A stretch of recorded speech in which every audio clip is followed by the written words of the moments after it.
بس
በስመ አብ ወወልድ ወመንፈስ ቅዱስ አሐዱ አምላክ።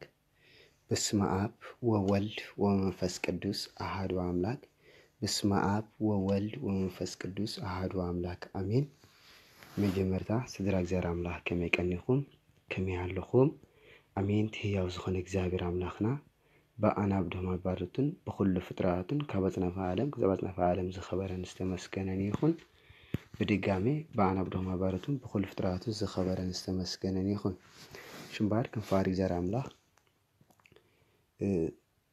نسب جكا ديابلوس صلاة يبولن تبل صحفة عن بيبي أمه كمي مخانس أردو نزبل تغسي حاتيتكم يركم مالتي بجكا ديابلوس كنسب صلاة ينبر كالسب صلاة كم زي بولو زبل تغسي عن بيبي أمه جس كمي مخانس مردات بهابون زبله أفتي سنة صحف سريدكم علىهم كم فارق زي عمله كفتن الشمبار يبحكي إذا صلاة بالقال بؤنت برقص نسب بشكل ديابلوس قال صلاة يبولن إذا صلاة بالقال جن بالمادن بزرداء كا نمزراب دا أمبر نسب بشكل ديابلوس قال صلاة يبولن يحواته مهنياتو سبات انتس بفلات انتس بزي فلات كقولنا يخوليا كصرفنا يخوليا كحمينا يخوليا كهرمنا كطلمنا كخرعلنا كعبيلنا يخوليا مالتي أنا نسخاتكم كنزمي حواتي نخلو زعقس لبي كلونا يقبع كان كريستيان متن مالتي نخلو زعقس لبي كلونا يقبع نخلو زفكر لبي كلونا يقبع مالتي سلازي نت نصلااتكم افقرو زبل سماو تئزال شلل كام نبل نتي زغاطمنا تصووتات شلل مبال ممراጭ زبلص مالتي مغنياتو نسماوي تئزال شلل مبال مالت قال ملوكوت شلل مبال مالتي نسماوي تئزال شلل مبال مالت كاب سماو رستي مفلاي مالتي زفله خون كله زفلي مالتي نتحرر لنصبيا زنا سماوات سالم تسفنا دق ادم نعا شلل مبال مالتي نتي زغاطمታት ተጸወታት شلل مبال ግን ነቲ ዘጋጠመና ተጸወታ شلل مبال ግን ውሽጣው ሰላም አብርስ መውሃቡ ወድ መንግስተ ሰማያት ለመኻን ይዘብቃና ማለት ማለት ምክንያቱ አምላክና እግዚአብሔር ጸላአትኩም አፍቅሩ ዝረግሙኩም መርቁ ከመይሲ አነና ሓጣን ጻርቀናት ፀሐይ ይብራ ኣለኹ ከመይሲ ንሓጣን ጻርቀናት ከይፈለኹ ፀሐይ ይብራ ኣለኹ ከመይሲ ንሕያወት ንኽፋትን ከይፈለኹ ما يزنب الله سلازي نزفتكم تفتكم تعسوا لكم سلازي كاباي تمهاري بلنا لإግዚአብሔር أملانا إግዚአብሔር بحقي سلنا خبل يقرب سلنا خبل يتصرف نيرو سلنا خبل يحمم سلنا خبل يموت سلمنتاي ميتنا زنبرنا بحطيات من تنس مالتي سلمنتاي حمم نيرو حميمنا زنبرنا من تنفوس مالتي سمينا زنبرنا من تروى سمي إلنا مالتي سلازي صلاتكم مافقرو زبل سماو تزاز شلل كاب نبل جن حج زمي حواتي نتي زغاطمنا تصوتا شلل مبال ممرا زبلصي ماتي نسماو تزاز شلل مبال جن كاب سماو رسي يزفلنا ماتي منات نتي زغاطمنا تصوتا شلل مبال جن وشتاو سلام ابرس مهاو ود منግስተ ሰማያት ንሙኻኒ ዘብቃና ማለቲ ስለዚህ ቅዱስ ጳውሎስ መምህርና ክዛረብ እንከሎ ቀዳማይ ቆሮንቶስ ምዕራፍ 4 ፍቅዲ 16 ዘሎ ህያ ቃል ከላይ ቆሮንቶስ ይረታ ከላይ ቆሮንቶስ ምዕራፍ 4 ፍቅዲ 16 ዘሎ ህያ ቃል ክዛረብ እንከሎ ከምዚ ይብል ማለት እዩ እዚ ቀልጢፉ ዝሓልፍ ፎኪስ ጽበባና ካብ ኩሉ ዝበልጽ መዘና ዘይብሉ ዘለዓለማዊ ክብሪ የጥርየና ኣሎ እዩ እዚ ቀልጢፉ ዝሓልፍ ፎኪስ ጽበባና ኣብዛ ዓለም መከራ ጸግቦ ዘለና ኣብዛ ዓለም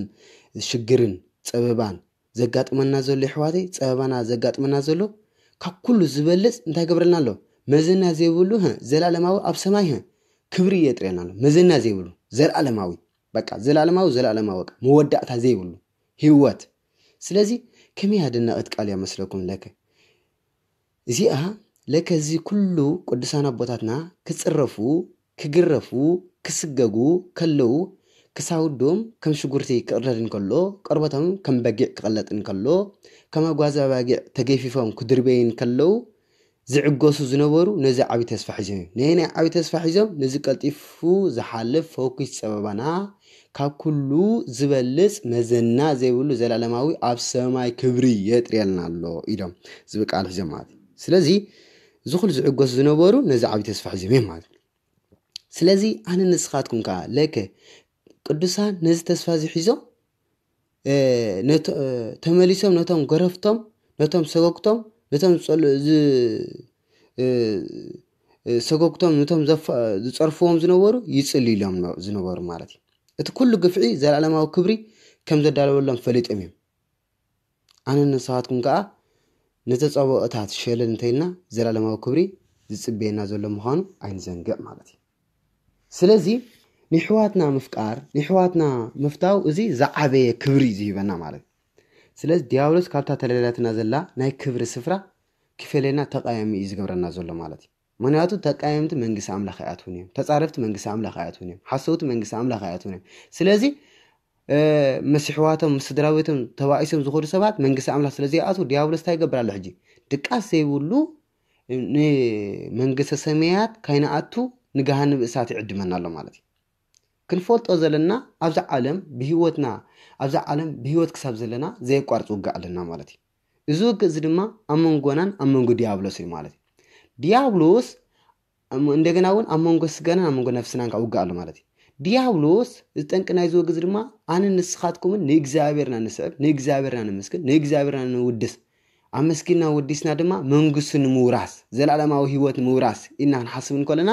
ናብቲ ሰማያዊት ኢየሩሳሌም ተዳለወትና መንግስቲ ሰማያት ክንኣትልና ሓሳብ ኩሎና እንከሎ ዲያብሎስ ድማ በአንጻሩ ንዓይ ሰዓቡኒ ንዓይ አገልግሉኒ ንዓይ ትስዒኩምኒ እንዳበለ በአንጻሩ ናሰዓበና በይ ንገሃነም እሳት ይዕድመና ኣሎ እግዚአብሔር መንግስቲ ሰማያት ከዕድመና እንከሎ ዲያብሎስ ድማ ይዕድመና ንገሃነም እሳት ይዕድመና ኣሎ ማለት እዩ ስለዚ ክርዶ ይግባአና ነፍስናን ስጋናን ድማ ኩልሻ ምስተባሰን ነፍስና ክጸውሜ ክሙጽቴ ክጽልየ ንኣምላኽ እግዚአብሔር ክስዕብ ያስብል ኮላ ስጋና ድማ በአንጻሩ እንታይ ትብል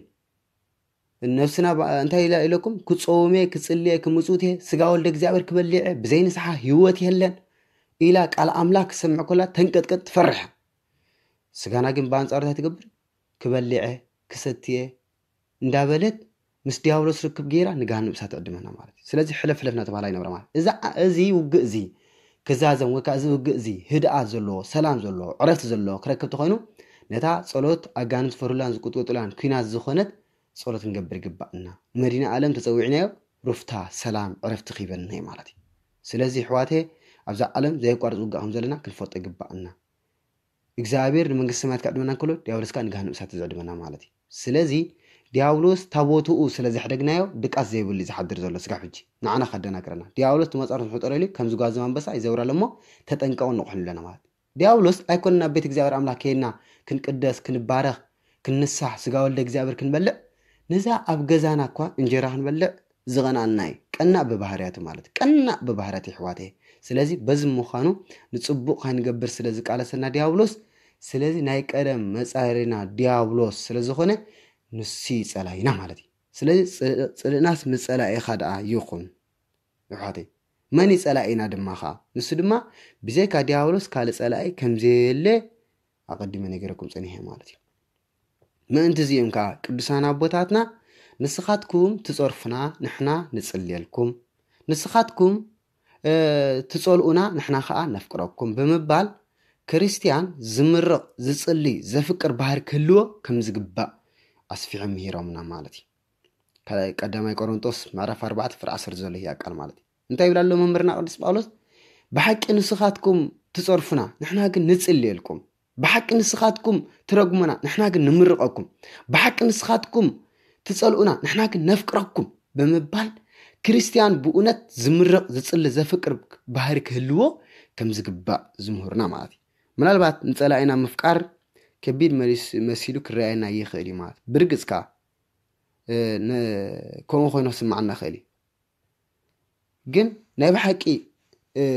ሓደ መሓርቲ ምሕረት ክረክብ ብጻዕኒ ይብል ብእውነት መሓርቲ ምሕረት እግዚአብሔር መሓሪ ንሕና ከዓ ንሕዋትና ምሕረት ክንግፍል ይግባአና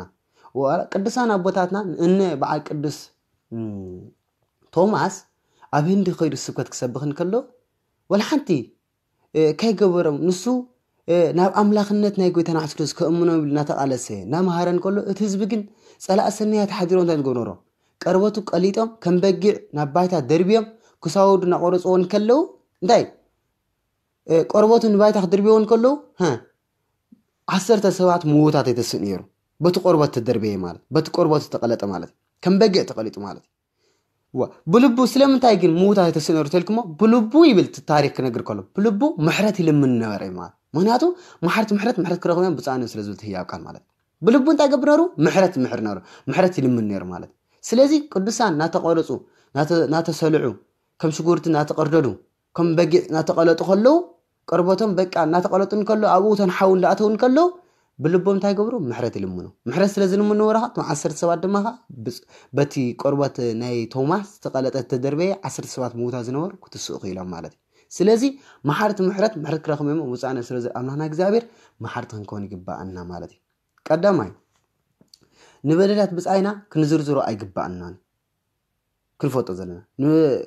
ዕረፍቲ ዘለዎ ህይወት ክንነብር ተኾይና ሰሚሕዋት ከም መንፈሳውያን መጠን ንበደላት ብጻይና ክንዝርዝሮ ኣይግባአናን ኣእምሮና ንበደላት ብጻይና ብእውነት ሓደ ብሓደ ዕለት ብዕለት ዝተፈጸመሉ ቦታ ዝሰምዕዎ ሰባትን ካልእን ንኽትዝክር ክደፋፋኣና ይኽእል እዩ ማለት እዩ እቲ ቦታ ኹን መዓልቲ ኹን ከም ንዝክር ክደፋፋኣና ይኽእል እዩ ማለት እዩ ኣነ ንስኻትኩም ግን ኣሕዋተይ ከም መንፈሳዊ መጠን ከም ደቂ ክርስቶስ መጠን ደቂ ቅዱስ ቤተ ክርስቲያን ከም ኦርቶዶክስ ተባሃሉ መጠን ካብኡ ንዕኡ ምዝካር ነቲ ናይ ብጻይና ወይ ድማ ናይ ሓፍትና በደል ወይ ከዓ ናይ ሓውና በደል ካብ ንዕኡ ምዝካር ነቲ ይቅረብ ብምባልና ንረኽቦ በረኸት ክንዝክር ይግባአና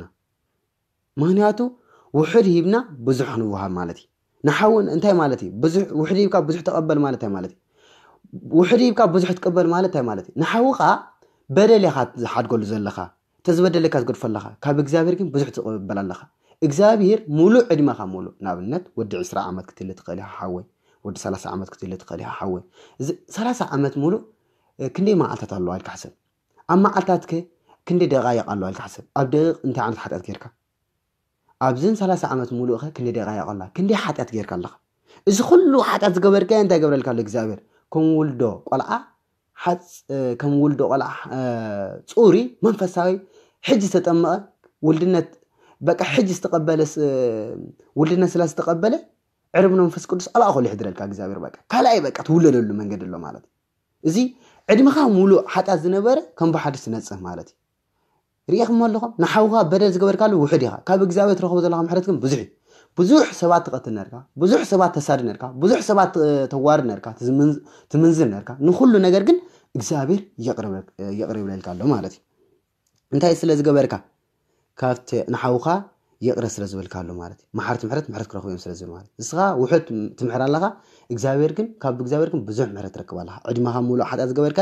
ይግደፈልካ ኣሎ ንሓውኻ ግን ቁርብ ዝገደፍካሉ ካብ እግዚአብሔር ግን ዕድመኻ ሙሉእ ሓጢኣት ዝገበርካ ይግደፈልካ ኣሎ ማለት ስለዚ ብእውነት ንዝን ከምዝን እንዲ ዝገበረኒ ምባል ገዲፍና ዋላ ኳቲ ኣብ ልዕለና ዝተፈጸመ በደል ከም መለበሚ ክንጥቀመሉ ዝግባእ እንተኾነ ሓደራኹም ተቀይምካ ክትርሕቕ ግን ኣይግባእኒ ካብ ቤተ ክርስቲያን ተቀይምካ ካብ ተሓውኻ ካብ ሓፍትኻ ክትርሕቕ ግን ኣይግባእኒ ሎሚ ዝኸፈት ፍቅርላ ሎሚ منافقنت سمزي توهابا منافقنت متي الله فقري ازي سمزي توهابا حاتياتسي سمزي توهابا منافقنت متي الله انتي تبل الساخا بلبخا كم بقال كل كام صحوخا بأفكا كين في الشخص بلا كصحوي ود كصحوي قبل كخلف في الشخص بلا كم بلبها تقايم كالله إذا كن زغفة منافقنتي إذا زغفة منافقنت حاونا حفتنا قدنا ينفطنا إجزابير كن لبن كلايت من مالتي سلازي أيكون قال تنبغنا قال كاي أيكون قال تزاريبنا قال كاي تنبغنا حساباتنا زمرمر أملاخي لبن كلان الليتن زمرمر أملاخي سلازي نيجزابير كتشكو كاي تحسب مالتي بلبخات قايمك بأفكا في الشخص بلا يكون كازي زعبي منافقنتي زي منافقنت سلازي كنت منافقنت مالك ترطر مالتي سيلكا بتحدى وجن تفوتو بتحدى وجن تقدفو مالتي زخو زي قبوي مالتي سلازي حواتي ولا كتي علينا استفزم بدل كمل بمي كنت كمل زقبا انت خونا تقيم كا قطرح جن اي قبان للي كله جن نبرلات كتزرزر برلات ناي بصاكا برلات ناي حفتخا برلات ناي حواتكا برلات ناي محبركا كتزرزر كاين وعل تطنقو مهنياتو حنت كام مسلا بوتاتنا ባህልና ከነግረኩም እንታይ ይብሉ ፍቅር ደሊኻ ገዲፍካ ጽል ደሊኻ ገፍጊፍካ ይብሉ አስውሉ ፍቅር ደሊኻ ገዲፍካ ጽል ደሊኻ ግን ገፍጊፍካ ይብሉ ማለት ምክንያት ፍቅር ተደሊኻ ንኹሉ ገዲፍካ ንኹሉ በደላት ገዲፍካ ከተፍቅር አለካ ማለት እግዚአብሔር ንኹሉ ኃጢአትና በኃጢአትና ኮለና ካይተጸየፈና ስለና መይቱ ናጽረፍና ናቀተልና ናሰረድና ይኸልና መሪሰኻ መስከት ሰውልኻ ይልምነና ነይሩ ምሕረት ለምንልና ንሱ አምላክ ለምን አይገባውኒ ግን አና አራያ ይሪና ኖር ማለት ስለዚህ ምሕረት ይገንፍል ነይሩ ማለት እንዳጽፍዕዎ እንዳሃረሞ ስቅ በቃ ንምንታይ በቃ ኃጢአትና ከተጸየፈ የልዕለና ነይሩ ማለት ስለዚህ ፍቅር ደሊኻ ገዲፍካ ይበቃ ኩሉ ገዲፍ እግዚአብሔር አፍቂርና ስለዚህ ፍቅር ደሊና ለምንኻ ክንጎድፈ ይግባና በደልና ይብጻትና ሕዋትና ክንጎድፈ ይግባና ጽል ደሊኻ ግን ገፍጊፍካ ከምዝ እንዲ ዝገበረትኒ ከምዝ እንዲ ያዝገበራትኒ ከምዝ እንዲ ያዝበላትኒ ከምዝ እንዲ ያዝበላትኒ እዚ ገፍጊፍካ እዚ ጽል ደሊኻ ራምር ፍቅር ደሊኻ ማለት አይኮነ ብዙሓት አነስን አቦታት አሉ ከዕረቁስ ደለዩ ሰባት ሰባሕዳር አንተ ታያኸንኪ ንዑ እንደበጃኺ እንተና አንደ በጃኻ ተበልከ እንታይ ይብሉኻ እዚ ከምዝ እንዲ ዝገበረኒ እዚ ከምዝ እንዲ ዝገበረኒ ንዓባ በጃኻ ተሓረቅ مو أزكو خمس جبرني إذا خمس جبرني أزي صلي خات كف زلها مبر فقري تكفكفني هذا الله حوي ويك أحفتي مالتي سلازي كنت نقول لك بأنا مال سلازي فقر دليخا قديف كا صد دليخا قف كيف كسر زلوا بدارنا فقر دلينا قديفنا صد دلينا قف كيف كاي مالتي سلازي كمية سبت مسلكم بقى فقر دلينا قديفنا حجون كده جملكون إذن كم تنديز جبرني إلنا كاب مزرزار قديف كا يقرب مبالي إذن كم تنبرخت كقبله إذا سبحتم أستعلوا حواتك سلامتها ينقدسان أبطاتنا سلامتها يجن نبدلات بس أي حدا بحدا بمذكر نبدلات نبدلي حدا بحدا نعم له كذا خرز قبل زلوا خيل ناس نفسنا حتى يجبأنا ناي بس أدكا ناي سويتكا ناي حواتكا بدلات كتبتوا تعطوانكا ببحدا تبتوا تعطوانها واي مو بدلك خان إجزاير تزاها خرز على الله خمالتي عندما خامولو حتى أنت هجركا إجزاير كاتسيفك سقل برزلس زخات حسولت كلالك مالت سلازي حجون حدا كنفوت أزلنا أنا نوحدات بدلي بتعيز حدك زلخو أملاك جن نتي كوكل عنتي عتحجوز جواركو بدلات يقرأ يزبل اللي زلو إلنا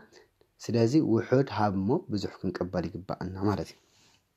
نمثالي لك دياقونات ستيفانوس قبرها ورات معرف حمسان شديشان الله أو قال نمبو قبرها ورات مالتي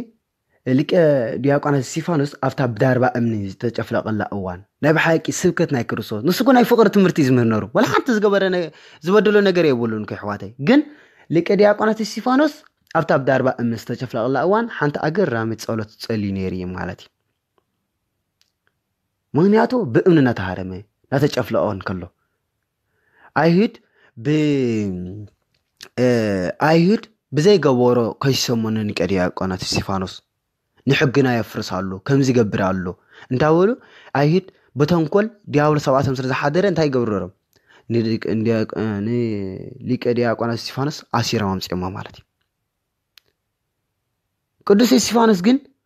أبزي أقرامي زخونت قالت سألي لمات وقويتا نحادة ما يتحزل لميلو مات كم يهد الناغي نيقري حواتي وقويتا نحادة ما يتحزل لميلو كم يهد الناغي ناتا تشفلق كادو إحواتي حتى تشفلق تخا حدا قول لمي بحالي بأمنو كوي تشفلق زلو بدنا أقول لك بدنا كلها يشفلقوا له يحواتي قليان بتأولا قليان بمسار قليان بفاس قرصون كله براي وحواتي كم يعدنا غي ناس تشفلقك حد تشفلقك حدا قال لهم يبهر تملكتمو سمعت استيفانوس امن خلعلو خلو بلو زبل تأزاز بيشكانه وهابن كله كأكا عند أولو ناس حقو كتاوتلو ناس حقو قتلو خلو كأكا عند أولو كتشفلقو خلو نزول عند هارمو خلو جن أوجيتا نحدت ما يتحزل له بالباقي يحواتي سم دهارمكا سم دقتلكا يتحزل له ملكا يلمن بكرسنا ومتن يلمن مهنياتو صلاتهم افكر زرغهم مرؤوز بالقال سلازلو ما بزي بقى منجس املاح متاو يلما تقايمكا منجس املاح متاو يلم تقايم سب حماي سب حساو سب منجس املاح ياتني مالتي سلازي از سلاز فوت قدسان نا اغزابر املاحنا مسرت حجي املاحنا اغزابر عبلته مسقل شدشه شحن شدشه ميسان شدشه ناب زمان تغريفن كله ግን ታይገብር መስቀል አላዶር ሳዶር መስቀል ሸንክረሞን ከሎ መሳምር ተሸንክርን ከሎ መስቀል ተሰቀይሎ ከሎ አዳባይ ዓለም ኩትጉሕፎ ኮላና አምላህና እግዚአብሔር ታይ ዝግበር አምላህና ወአበይ ዝግበሮ ነገር አይፈጥነም ይቅርበለሎ ስለዚህ ነዛ ቃል ዚያ ሒዝ ድማ እግዚአብሔር እዚ ሊቀዲያ ቋና እስጢፋኖስ ኦጎይታ ንሓዳት ማይ ተሓዘለም ኢሉ ማለት ከመያደና ነገር ናተጨፍላካ ሓጣት ጨፍላቅ ተኻደ ሕደገሎም ይባሃል እሞ እወ እግዚአብሔር እንዲኹም ምሂርና نحنا دك كريستوسنا نحنا دك أرثوذكس توحدينا سلازي إزي تمرتنا ناتنا سبكتنا حدا أملا سبكتنا سبكت فقري تملكتو سمعت استيفانوس امن خلعلو خلو بلو زبل تزاز بيش كان هو هابن كلو كاكا عنا ولو كتشفلقوا نزي كله حدا بحدا كسبوا جزين تزوس نيرو محرت كلمنا له ما عرف ينيرو مالتي بس جن نخلو شلل بمبال يقرأ تاجور الله مالتي يحواتي نخلو شلل بمبال ناچف لو خلو نخل شل بمبال ها يقرا تاغبر الله بحواتي اذا بدل بصايكا كزرزر زي موعل كمي صبقت يመስلكم يحواتي كمي دس بالقال يመስلكم قدسان ابوتاتنا بمولاتهم ان قدس يسيف ترينا حجي ورزه فطرت معلاف 45 فقد 5 زله يا قال ترينا كم زبل قال الله مالتي واملاخي هيوت نمدحان ققين مخون نابزي زلاخنمو ناب سلشتكمني ايتغاي ايتچنقيبن اذا قال زتزارولو قدس يسيفي سلمنت ايتزاري بوز قالزي ورزه فطرت معلاف 45 فقد 5 زله يا قال سلمنت ايتزاري بوز قالزي املاخي هيوت نمدحان ققين مخون ناب زلاخنمو ناب سلشتكمني ايتغاي ايتچنقيلو مال من يزارو زلو قدس يسيف ناي من تايو قدس يسيف صادق يسيف بحوا تشيطو كابون كابدين ناب جبت الدحر مورادو يحواتو فلما كقتلو ودلم قني أملو مهناتو سنا إجزابر سبي نرو نسو مهناتو أبو تحت أبو كفيلو تمهير زعبي سبي حق بتكرسان أصلا زعبي سبي بحق بتكرسان بناء أورت مقرب مال إذا بيت مقدس مالتي بيت مقدس كل شاب زعبي أو زعبي سبي سلازي تمرتنا إجزابير تمرتنا أبوتات استمهاري صادق يسيف تأزازنا زنورو صادق ينرو حلمتات فتح زنورو قدس أبي سلازي حواتو تسألي أمو أبو دما عزيز فتوى سلازة فكرة سلازة نوري أقل قالنا إجزابير سلازة نوري سلازة فتوى نوري نبوك حروقن نزقال يسيف دما بقن عزا أكل ود 15 عمد كله ناقبت الشيط أمو مالتي بحوات تشيطو ناقبت الدحر مورادو نتم أخلي نمشمات ناقبت زوردو حواتو أب إسرائيل أخلي تساعينو أقبت تراي أخلي نيرو ناب أخلي خشموتي لهم ناب قبت مسكودو دحر خندي عمتات مالتي نتم أخلي نمشمات ناقبت زوردو حواتو شعو نزبدا لو كاي زرزره كم يقري يقرا خمس ولا لهم عم بيبنيات نحنا لنا مالتي انتي لوم أملاخي هيوت نمدحان كاكين ما هو ناب زلا أخنمو ناب سلشتكمنا أيتقوا هاي تشأنو غيلوم أستوعلوا يا واتي نسو سلمنتاي ناب قد دربي خمني كنت قتلنا حاسيكم سلمنتاي كابزن نابتن سحبكم عقلي ياسيكم لي سلمنتاي كابت فوتو أبي فلي خمني سلمنتاي كأرب بسنكم نخلت عمد كم تأثر كنت فوتو ديكم سلمنتاي كاو بين عدين فلي خمني سلمنتاي كنت قتلنا حاسيكم لكم بالحروق مماد مسعبوهم ها بمشمع بكشا صعينكم ها ناقص شتكمني سلمنتاي زي كاي بولو نسخاتكم زغبركم نكو إنا بلي أي تزاربو من كم دابلا أي تزاربون ኣብ ልዕልኡ ንዝፈጸሞ ግፍዕታት እንተ ዝዝርዝረሎም እሞ ይቕረ ንምባል ከሸግሮ ኣይምተረፈይን ይኸውን ማለት እዩ እቲ ጻድቕ ግን ስለዚ ግን ንኹሉ በደሎም ሸለል ኢሉ ነዛ ገራሚት ቃል ተዛሪቦም ማለት እንታይ ኢልዎም ኣምላኺ ህይወት ንምድሓን ቀቂን መሆና ዝለኣኽን እሞ ናብ ስለሸጥኩምኒ ኣይትጓሂ ትጨነቕ ኢሎም ደስ ዘብል ቃል በቃ ኣምላኺ ቀቂን መሆና ዝለኣኽን እሞ ኣይትጓሂ ትጨነቕ ኢሎም በቃ ኣይትጨነቑ ሸይጥናየና ንሓውና ኢልኩም ኣይትጨነቑ በቃ ኣብ ግብፂ ምስ ረኸብዎ ክሽሙት ኢሎም ምስ መፁ በቃ ኣይትጨነቕ ኢልዎም ማለት እዩ በቃ ኣምላኺ ህይወት ንምድሓን ቀቂን መሆና ዝለኣኽን እሞ ናብ ስለሸጥኩምኒ ናብ ግብፂ ስለሸጥኩምኒ ኣይትጓሂ ትጨነቕ በቃ ኢሎም ስለዚ በቃ በዚ ከዓ ንፅል ስዕሮ ኣፍቂርዎም ኣነ ንስኻትኩምን ኣብዚ ቦታ እዚ ከምዝን ከምትን ጌርካ ነርካ ኣቂን በዓል እገለ እኮ ኢኻ ከምዚ ኢልና እናበልና መተንተና ወግና ንስኻስ ከምዚ ደኣ ክንብል ይግባአና ይሕዋተይ ዲያብሎስ እኮ እዩ ኣብ ማእኸልና ኣትዩ ፀኒሑ እምበር ንሕና ደኣ እሞ ይሕዋት እንዲና ክንብል ይግባአና ዲያብሎስ እኮ እዩ ኣብ ማእኸልና ኣትዩ ፀኒሑ እምበር ንሕና ደኣ ይሕዋት እንዲና እንዳበልና ክንከይድ እግዚኣብሔር ኣምላኽ ብፀጉ ይደግፈና ማለት እዩ ብሓቂ ቅዱሳን ክሳዕ ክንዚ ግፍዕታት ወሪድዎም በደልቶም ሸለል ካበሉ ክንደይ ዝኣክል በደላት ዝወረደና ኮን እገለ እኮ ዝገበረኒ እገለ ዝገበራትኒ እናበልና ንልብና መዝገብ ቂም ክፍኣትን ክንገብሮ ጽባእ ኣይኮነን ናይ ብሓቂ ከተሓስበና ዝግብኦ ጠባይ ማለት ይኸብደና ተሃልዩ ኣምሪና ክንጽሊ ይግባአና በደል ብጾተይ ሸለል ኢልካ ይቕረ ዝብል ልቢ ሃበኒ ኢልና መድኃኔዓለም ኩሉ ሙና ይግባአና ካልኣይ ናይ መወዳእታ ጎይታናን መድኃኒናን ኢየሱስ ክርስቶስ እዚ ኣብ ሉቃስ ወንጌል ምዕራፍ 9 ፍቅዲ 51 ዘሎ ያቃል ማለት እዩ ሉቃስ ወንጌል ምዕራፍ 9 ፍቅዲ 51 ዘሎ ያቃል ካብዛ ዛንታ እዚኣ ክልተ ዓበይቲ ትምህርታት ኪበኩም ደልየለኹም ማለት እዩ እንታይ ዝብል ቃል ሓደ መዓልቲ ጎይታናን መድኃኒናን ኢየሱስ ክርስቶስ ደቂ መዛሙርቱ ናብ ሓንቲ ካብ ዓድታት ሰማርያ ናብ ሰማርያ ኣትዩ ማለት ወንጌል ትምህርቲ ክምህርሉ ኣምላኽና እግዚአብሔር ንደቂ መዛሙርቱ ሒዝዎ ናብ ሰማርያ ኣትዩ ማለት እንትኾነ ግን እቲ ህዝቢ ሰማርያ ተሪ ተቃውሞ ገበረሎም ማለት ቃል ኣምላኽ ኣይንሰምዕና እንታይ ትመረና ኣለኻ እናበሉ ተቃውሞ በቃ ኣይተኣትኒ ኻይሎም ማለት ንጎይታ ዝኣክል መቕባል ኣብይዎ ማለት ንኣምላኽና እግዚአብሔር ዝኣክል መቕባል ኣብይዎ ነቲ ሰማይ ምድሪ ዝፈጠረ ኣምላኽ ዝኣክል መቕባል ኣብይዎ ማለት ሕሰቡ እሞ ሐዋርያት ዮሐንስን ያዕቆብን ሕርቃኖም ምቁጻር ሰኣኑ ሐዋርያት ዮሐንስን ያዕቆብን ከምዚ ኢሎም ንጎይታ ለሚኖም ማለት ጎይታይ ኦ ጎይታ ጸሎትና እንደስማዓና ኦ ጎይታ ከምቲ ኤልያስ ካብ ሰማይ ሓው ኣውሪዱ ነቶም 50 ሰባት ዘቃጽሎም ሓውሪና ከነቃጽሎም ኣዘና እንደ ጎይታ ሓውሪና ከነቃጽሎም ነቶም ሰባት ንዓኻ ዝኣክል መቕባል ኣብዮም ኻይሎም ማለት ኣምላኽና እግዚአብሔር ግን እንታይ ኢልዎም ወዲ ሰብ ንሰባት ከድሕ እንዳእምበር ከጥፍእ ኣይመፅን ካበይ ናይ መንፈስ ምዃንኩም ፍለጡ ኢልዎም በቃ ወዲ ሰብ ንሰባት ከድሕ እንዳእምበር ሰባት ብኡ ኣሚኖም ክድሕኑ ደኣ መፂ እምበር ንሰባት ከድሕ እንዳኣሉ መፂ እምበር ሰባት ከጥፍእ ኢሉ ይኮነ መፂ ስለዚ ወዲ ሰብ ንሰባት ከድሕን እምበር ከጥፍእ ኣይመፀን ካበይ ናይ መንፈስ ምዃንኩም ፍለጡ ኢልዎም በቃ ካበይ ናይ መንፈስ ምዃንኩም ፍለጡ ብምባል መለሰሎም በቃ ተመልከቱ እሕዋት ንፈጣሪ ዝኣክል ውፃእ ክትብለኩም መዋድርቲ ዘይብሉ በደሊ እንትኾነ ግን እቲ ንጸላእትኩም ኣፍቅሩ ዝበለ ጎይታና መድኃኒት ክርስቶስ ንበደሎም ከዚ ዘርዘረ ሸለል በሎም ማለት እዩ ጓድኣ ከድሕኖም ምዃኑ ኣተስፈዎም ማለት እዩ ኣስተውዕሉ እሕዋተይ ጎይታ ዝኣክል እናተጸረፈ ነተነዓቐ ሸለል ካብ በለናሲ ኣነ ንስኻትኩም ደኣ ኸድኣ ኣነ ደኾ ከምዚ ይበሃል ኣነ ዶ ከምዚ ይበሃል ንዓይዶ ከምዚ ትብለኒ ወይ ከዓ ንዓይዶ ከምዚ ይብለኒ እንዳበልካ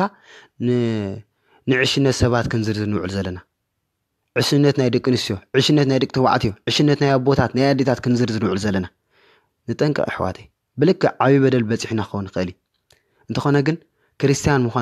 ምዃንና እንዘንግዕ ክርስቲያን ድማ ንዝጸልእዎ ዘፍቅር ንዝረገምዎ ዝምርቕ እዩ ማለት እዩ ብኻልእ መንገድኻ ነታ ካበይ ናይ መንፈስ ምዃንኩም ፍለጡ ዝብል ቃል እሞ ንዘክራ ጎይታና መድኃኒናን ኢየሱስ ክርስቶስ ካበይ ናይ ምዃንኩም ፍለጡ ኢሎም ወዲ ሰብ ንሰብ ከድሕ እንዳእምር መፂ እምበር ከጥፍእ ኣይኮነን ካበይ ናይ መንፈስ ምዃንኩም ፍለጡ ኢሎም ስለዚ መንፈስ ናይ እግዚአብሔር ተሃሊና ከነፍቅር ኢና ጸላእትኩም ኣፍቅሩ ዝረገም መርቕ ስለ ዝበለና ስለዚ ከነፍቅር ይግባና ኣምላኽና እግዚአብሔር ሓጣትና ከይተጸየፈ ንጻድቃን ንሓጣን ከይፈለየ ፀሓይ ይብረቕ ኣሎ ንሓጣን ንኽፉኣትን ንሕያዋትን ከይፈለየ ማየ ዝንብ ኣሎ ስለዚ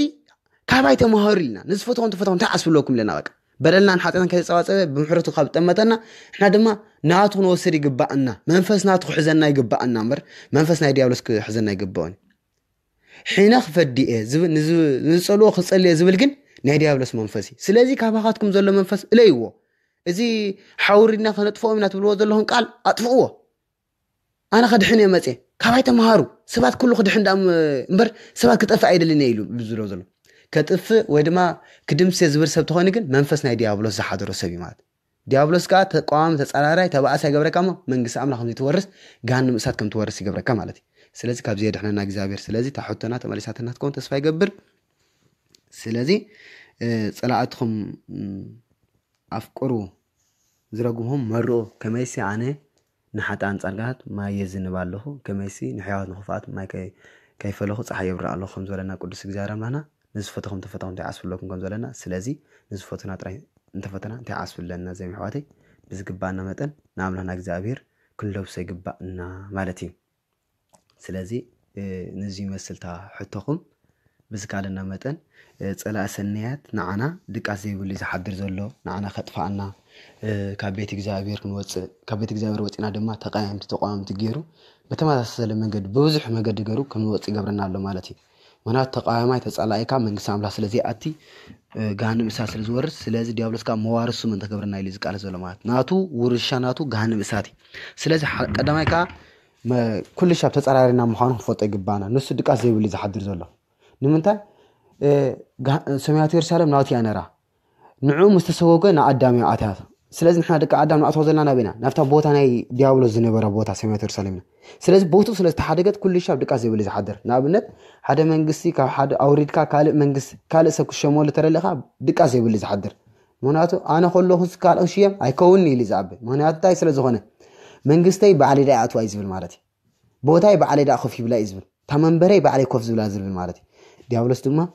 መንግስተ ሰማያት ናተያ ዝግባአን አይ ዝግባአን ታናተይ ዝነበረስ እንታገበር ንሰባት ይባሉ ስለምታይ እንደቅ ሰባት ይባሉ ኢሉ ድቃስ ዘይብል ይሐድራሉ ማለት ሕጂ ናበይ የቶናሉ ንሱ ገሃነም እሳት ይመናወብሩ ንሕና ግን መንግስተ ሰማያት ስለዝኾነ ዕድመና እግዚአብሔር አምላክና እስካብ ሕጂ ዝዕገሰና ዘሎ መጽአት ዝድንጉ ዘሎ እንታይ ኩላትና ክንድሕን ስለደለና ክንነሳሕ ስለደለና ብሕያውነት ብርህራሄ ክንኣቱ ስለደለና ማለት ስለዚህ ዲያብሎስካ ድቃስ ዘይብል ይሐድራሉ ማለት መንግስተይ ንኻልእ ሂብዋ እንዳበለ ድቃስ ይሐድራሉ ማለት ስለዚህ ንሕና ድማ ነዚ መጻረና ምዃኑ ክንፈጦ ይግባአና ዲያብሎስ ተመጻረን ዝሕጥረሊ ከም ዝጓዘ መንበሳይ ዘብራሉ ሞ ተጠንቀቁን ንቁሕን ከም ዘለና መጽሐፍ ቅዱስና ክንጥንቀቕ ይግባአና ስለዚህ ጸላኢና ዲያብሎስ እምበር ሰብ ኣይኮነን ማለት ኣብ ደቂ ሰባት ሓዲሩ ግን ዲያብሎስ ይዛረብ ማለት ካል ማዓልቲ ከም ፋሪ ዘር አምላክ ክትንትነልኩም ስለምንታይ መንም ቅዱሳን መላእክቲ ኣብ ደቂ ሰባት ሓዲሮም ቅዱሳን መላእክቲ ኣብ ደቂ ሰባት ሓዲሮም ጽቡቕ ዝምህሩኻ ጽቡቕ ዝምዕዱኻ ናብ ቁኑዕ መንገዲ ዝመርሑኻ ማለት እዩ ቅዱሳን መላእክቲ ናይ ዲያብሎስ መላእክቲ ድማ ናይ ሳትናኤል መላእክቲ ድማ እንታይ ገብሩ ኣብ ደቂ ሰባት ሓዲሮም ሕማቕ ዝምህሩኻ ሕማቕ መንገዲ ዝመርሑኻ ዝፈታትኑኻ ናብ ኢድ ጸጋም ዝመርሑኻ ማለት እዩ ንገሃነም እሳት ዝመርሑኻ ማለት እዩ እቶም ኣብ ህዋ ዘለዉ መላእክቲ ድማ ኣብ ህዋ ንኣምላኽ ኣይኣምኑ مس ديابلوس أيكونو مس إغزابير أيكونو مس قدسان ملائكتي أيكونو سئلهم أهوا زلو دما زياتهم دما أملاك يلن زبل زلو أم ملائكتي أب سماي زلو دما ساتهم كانتهم أب ليتي دك إسكا هاللخا حتى أزر سحوخا دك إسكا هاللخا حما حسب حسبوخا بدحرو دما خا متى يقبرو ممحر حاتيات مبلع ممحر حاتيات من حساب دما